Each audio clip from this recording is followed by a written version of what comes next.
दो तृणमूल नेताओं को गोली मारी गई। घटना उत्तर दिनाजपुर जिले के इस्लामपुर ब्लॉक के श्री कृष्णपुर इलाके में हुई। बापी राय और मोहम्मद सज्जाद श्री कृष्णपुर स्थित एक होटल में थे। अचानक 9 से 10 की संख्या में बदमाश आए और उस पर नजदीक से गोलियां चला दी। बापी राय और सज्जाद को गोली मारी गई। जब दोनों की इस्लामपुर महकमा अस्पताल लाया गया तो ड्यूटी पर मौजूद डॉक्टर ने बापी राय को मृत घोषित कर दिया। यहां गंभीर रूप से घायल मोहम्मद सज्जाद को भर्ती कराया गया है। घटना की खबर पाकर उत्तर दिनाजपुर जिले के तृणमूल अध्यक्ष कन्हैयालाल अग्रवाल, ब्लॉक अध्यक्ष जाकिर हुसैन और अन्य नेता पहुंचे हैं। জানি না হঠাৎ করে 10 থেকে 15 জন ডাইরেক্ট সবার কাছে অস্ত্র ছিল, সবার কাছে বন্দুক ছিল, বন্দুক এসে ডাইরেক্ট আমাদের উপরে অ্যাটাক করে। আমি আমার পঞ্চায়েত বডি নিয়ে ওখানে টেন্ডারের বিষয় নিয়ে আমি ওখানে বসেছিলাম, গুপ্তা হোটেলে বসে টেন্ডারটা মিলাচ্ছিলাম। তারা গুলি করলো কি জানা গেল? ফেস দেখা গেছে, কাউকে চিনতে পারিনি। কি কারণ হতে পারে সেটা কারণ জানি না আমি। তোমার তোমার কি গুলি যাচ্ছে? হ্যাঁ, তুমি রামগঞ্জ ওয়ানের রামমোস্টু প্রধানের প্রতিনিধি। হোটেলে সুবিধা আমি দিয়ে দিচ্ছি। পঞ্চায়েত সমিতির মেম্বার হয়েছে, বাপি পঞ্চায়েত সমিতি মেম্বারের হাজবেন্ড, ওখানকার প্রধানের হাজবেন্ড সাজ্জাদ, উপপ্রধান, এরা সব মিলে পঞ্চায়েত সম্বন্ধে আলোচনা করছিল, কথা বলছিল।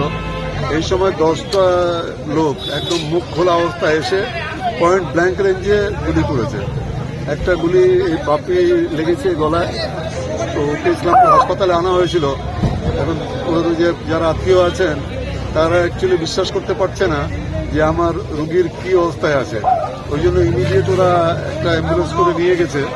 ওখান থেকে ইমার্জেন্সি দেখে নিয়ে তারপরে ডাক্তারবাবু যেভাবে ওনাদেরকে সাজেশন দেবে সেইভাবে। কিন্তু আমরা যেটা ইসলামপুর হাসপাতালের কথা বলে দেখলাম যে অ্যালাইভ নেই, লাইফটা নেই বাপির। আর সাজ্জাদ আছে, ও পরে ইনজিওর্ড আছে, ওর সঙ্গে আমি কথা বললাম। ওর মাইনর ইঞ্জুরি, ওর কোনো ইঞ্জুরি নেই, ও পালা দৌড়াচ্ছিল। গুলি একদিন লেগেছে, সাজ্জাদের গুলি লাগে, গুলি লাগে সাইডে। সাজ্জাদের কি পিঠে গুলি লেগেছে? কোমরের উপরে। কেন হতে পারে? এই ব্যাপারটা বুঝতে পারছি না যে 10টা লোক এসে হঠাৎ করে পয়েন্ট ব্ল্যাঙ্ক রেঞ্জে গুলি চালাতে শুরু করলো। তো ওখানে সিসিটিভির প্রভিশন আছে।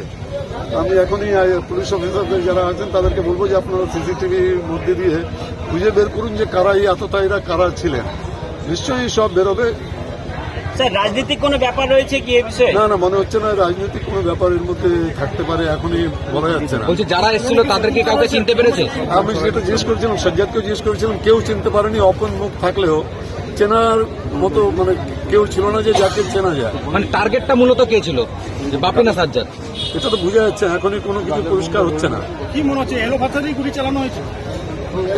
গুলি তো এলোপাথরে চলেছে। সাজ্জাদেরও একটা গুলি লেগেছে, বাপেরও গুলি লেগেছে, দিদি লেগেছে, কানের পাশ দিয়ে গুলি বেরিয়েছে। হ্যাঁ, গুপ্তা হোটেলের সবাই ছিল, হোটেলের বারান্দাতেই আলোচনা করছিল, হোটেলের বাইরে আলোচনা করছিল। তো দেখি পুলিশকে বলছি, ওখানে আমরা জানতে পেরেছি ওখানে সিসিটিভি প্রভিশন আছে, সিসিটিভি ক্যামেরা আছে। ও সিসিটিভি ক্যামেরার মধ্যে দিয়ে বের করবে যে কারা কারা আততায়ী ছিলেন। নিশ্চয়ই 2-1 দিনের মধ্যে আমরা গোটা ব্যাপারটা আমাদের কাছে পরিষ্কার হয়ে যাবে। হাসপাতালে নিয়ে আসছিলাম, হাসপাতালে ডাক্তারবাবু বলছে যে না, এখানে এর মধ্যে বেঁচে থাকার কোনো ইয়ে নেই, মানে এই নেই, সম্ভাবনা নেই, মানে অলরেডি ডেড। কিন্তু পেশেন্ট পার্টি যারা আছেন তারা বিশ্বাস করতে পারছে না, তাদের দরকার। তারা বলছে যে আমরা একটু বেটার জায়গায় গিয়ে জিনিসটা দেখি। সেই হিসাবে ওনারা অ্যাম্বুলেন্স করে নিয়ে গেছেন। কিছুক্ষণ পরে গোটা ব্যাপারটা পরিষ্কার হয়ে যাবে। দাদা, একটা বিষয় যে দেখা গেছে যে তো বলেছি, এর আগেও বলেছি, পুলিশ মোটামুটি চেষ্টা করছে। এসপি সাহেব সব রেস্তোরাঁ সব বন্ধ করে দিয়েছে। এগুলা মানে ড্রিঙ্কস গুলো সব রেস্টুরেন্টে বন্ধ আছে। বেশ কিছুদিন ধরে আইনশৃঙ্খলা চরম অনিশ্চিত আমরা যেতে দিব না। এর জন্য এই ঘটনার জন্য যদি কোনো বিভিন্ন জায়গায় সামান্য মন্দিরের চুরি পুলিশ ধরতে পারছে না। আমরা ব্যাপারটা দেখছি, এই জন্য পুলিশ অ্যাকশন নিয়েছে। ব্রাউন সুগারের একবারে রমরমা কারবার চলছে। না, দেখছি। আমরা বলেছি যে ব্রাউন সুগারের মধ্যে যেটা সাপ্লাই চেন আছে, সাপ্লাই চেনকে ধরতে হবে। সাপ্লাই চেনকে যদি না ধরা যায় তাহলে ব্রাউন সুগার এটা তো আপনারা অনেকদিন ধরে দাবি করে আসছেন, কিন্তু পুলিশ কাজ করছে না। করতে হবে, পুলিশকে করতে হবে। যদি এখানে থাকতে হয় পুলিশকে, তাহলে এখানে কাজটা করতে হবে। স্যার জনপ্রতিনিধি খুব সিরিয়াসলি নিয়েছি যে এইভাবে এলোপাতারে গুলি চালিয়ে একজনকে খুন করে কেউ চলে যাবে, এটা তো এইভাবে মেনে নেওয়া যাবে না। আমরা ওই এখনই আইসি আছেন, এসপি আছেন, এসপির সঙ্গে এখনই কথা বলবো, বলবো ইমিডিয়েট যে সিসিটিভি আছে, সিসিটিভি কভারেজে এই 10 দিন আততায়ী যাকে প্রধানের হাজবেন্ড সাজ্জাদ ও চিনতে পারছে না। ওকে আমি জিজ্ঞেস করলাম যে তুমি কাউকে আইডেন্টিফাই করলো না, দাদা কাউকেই চিনতে পারছে না, মুখ খোলা ছিল তাও চিনতে পারছে না। তারপরে দে আর অল আউটসাইডার্স। কেন যদি এখানকার লোকালি হতো তাহলে খোলা মুখে চেনা যেত। সাজ্জাদ কিন্তু বলেছে যে বাপি যে ছিল সে কিন্তু আলাদা বসেছিল, সে কিন্তু একসাথে ছিল না। হতে পারে, সেটা সাবসিকুয়েন্টলি জানা যাবে। পরে আর কি রামগঞ্জ শ্রীকৃষ্ণপুরের মাঝখানে একটা হোটেল আছে, গুপ্তা হোটেল। সেই হোটেলে বসে আমাদের যে প্রধানের প্রতিনিধি যিনি গুলিবিদ্ধ হয়েছেন, এই মুহূর্তে যিনি ইসলামপুর হাসপাতালে চিকিৎসা চলছে ওনার সাজ্জাদ, ওনার মুখ থেকে যেটুকু আমি শুনলাম, ওরা পঞ্চায়েতের কয়েকজন মানুষ সদস্য মিলে ওখানে বসে চা খাচ্ছিলেন। তার মানে সাজ্জাদের কথা মতো যেটা আমি জানলাম যে তার একটু দূরেই নাকি পাশে, মানে দূর বলতে ওই হোটেলে একটু দূরে গিয়ে ওখানে ওই বাপি যিনি পঞ্চায়েত সমিতির সদস্যর প্রতিনিধি, ওনার বহু পঞ্চায়েত সমিতির সদস্য, ওখানে ওই ওনাকে 10 জন না 8-9 জনের মতো মানুষ একটা গাড়ি থেকে নেমে, হাতে সবারই বন্দুক ছিল, এলোপাতারি গুলি করে। তার মধ্যে এদেরকে নাকি বলে যে তোমরা পালাও, তো দৌড়াতে গিয়ে সাজ্জাদ পড়ে যায়। এলোপাতারি গুলি যেহেতু চলছিল, তার মধ্যে ওরও একটা গুলি লেগেছে। তো সঠিক কি কারণ, কি ব্যাপার, কেন এই ঘটনাটা খুবই উদ্বেগজনক, কিন্তু এখনো মানে খুব প্রাইমারি স্টেজ। আমরা শুধু এখানে আমি শোনার পরে, আমি সাজ্জাদের খবর শোনার পরে, বাপির খবর শোনার পরে আসলাম। তো বাপিকে তো এখানকার হাসপাতাল সূত্রে যেটা আমরা জানলাম যে তিনি আর নেই। তা ওনার পরিবারের লোকজন বিশ্বাস হচ্ছে না বলে ওরা এখান থেকে বলছে যে আমরা শিলিগুড়ি মেডিকেলে নিয়ে যাবো, নার্সিংহোমে। তো ওরা এখান থেকে নিয়ে গেছে, পার্টটা আলাদা আছে, কিন্তু এখানে সাজ্জাদের ট্রিটমেন্ট চলছে। সব মিলিয়ে ঘটনাটা খুবই উদ্বেগজনক। এই টাইপের ঘটনা অন্তত ইসলামপুর সংলগ্ন এলাকায় এইভাবে বন্দুক হাতে নিয়ে হঠাৎ করে গুলি মারার ঘটনা আমি কিন্তু এরকম টিম এসে, গ্যাং এসে কোথাও গুলি করলো এমন কিন্তু দেখিনি। এটা খুবই উদ্বেগজনক। এই আমার এক্সপিরিয়েন্স, এটা প্রথম এরকম ঘটনা যেটা শুনলাম আমি।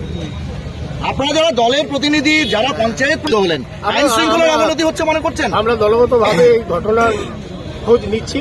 প্রশাসন তৎপরতার সঙ্গে গেছে স্পটে, সব দিক খুঁজিয়ে দেখছে ওখানে সিসিটিভি আছে কিনা, সব ব্যাপার খতিয়ে দেখে, বা কারা ছিল, কোথা থেকে ছিল, আর এরা মানে হায়ার করা শুটার কিনা, বা কি কারণে ঘটনা ঘটেছে, সবকিছু পুলিশ তৎপরতার সঙ্গে দেখছে। আমাদের বিশ্বাস আছে প্রশাসন সবকিছু বের করে দেবে। রাজনৈতিক যোগ রয়েছে পাচ্ছি না, এটা এখন ঘটনা স্যার কি বলতে হবে স্যার? প্লিজ স্যার, কেন স্যার এরকম? শাসক দলের লোকই স্যার সুরক্ষিত নয়, সাধারণ মানুষ কোথা থেকে থাকবে স্যার? আমরা তদন্ত করছি, একটা ঘটনা হয়েছে, ঠিক আছে, আমাদের তদন্ত করতে দিন একটু। পুলিশ জেলা হয়েছে স্যার, তারপরে অহরহ ঘটনা এরকম। স্যার এখন স্যার একটু স্যার, তারা জড়িত কিছু জানা গিয়েছে স্যার?